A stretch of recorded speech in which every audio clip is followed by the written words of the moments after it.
തമിഴ്നാട് കള്ളക്കുറിച്ചി വിഷമദ്യ ദുരന്തത്തിൽ ഒരാൾ കൂടി മരിച്ചു. സേലം ആശുപത്രിയിൽ ചികിത്സയിലുണ്ടായിരുന്ന ആളാണ് മരിച്ചത്. ഇതോടെ ദുരന്തത്തിൽ മരിച്ചവരുടെ എണ്ണം 63ആയി. മനീഷ് മൂർത്തി ചെന്നൈയിൽ നിന്ന് ചേരുന്നു വിവരങ്ങളുമായി. മനീഷ്, വിശദാംശങ്ങൾ എന്താണ്? ഇപ്പോൾ ഇനി ബാക്കി ചികിത്സയിൽ കഴിയുന്നവരുടെയൊക്കെ നില എന്താണ്?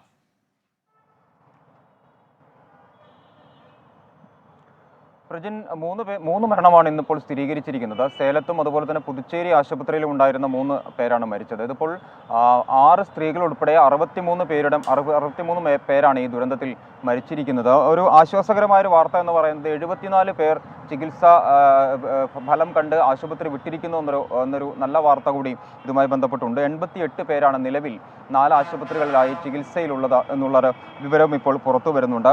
എന്തായാലും പ്രതിപക്ഷം വലിയ തോതിൽ തന്നെ പ്രതിഷേധവുമായി മുൻപോട്ട് പോവുകയാണ്. ഇന്നും ഇപ്പോൾ സഭ ബഹിഷ്കരിക്കുന്ന നിലയിലേക്ക്, സഭയിൽ ബഹളം വയ്ക്കുന്ന ഒരു നിലയിലേക്ക് പ്രതിപക്ഷം എത്തിയിരുന്നു. അതുകൊണ്ട് തന്നെ പ്രതിപക്ഷ നേതാവ് എടപ്പാടി പളനിസ്വാമി ഉൾപ്പെടെയുള്ള എല്ലാ പ്രതിപക്ഷ MLA-മാരെയും സസ്പെൻഡ് ചെയ്യുന്ന ഒരു നടപടിയിലേക്ക് സ്പീക്കർ എത്തുന്ന ഒരു സ്ഥിതിവിശേഷം ഇന്നുണ്ടായിരുന്നു. ഇതിൽ പ്രതിഷേധിച്ച് നാളെ നിരാഹാര സമരം നടത്തുമെന്ന് അണ്ണാ DMK പ്രഖ്യാപിച്ചിട്ടുണ്ട്.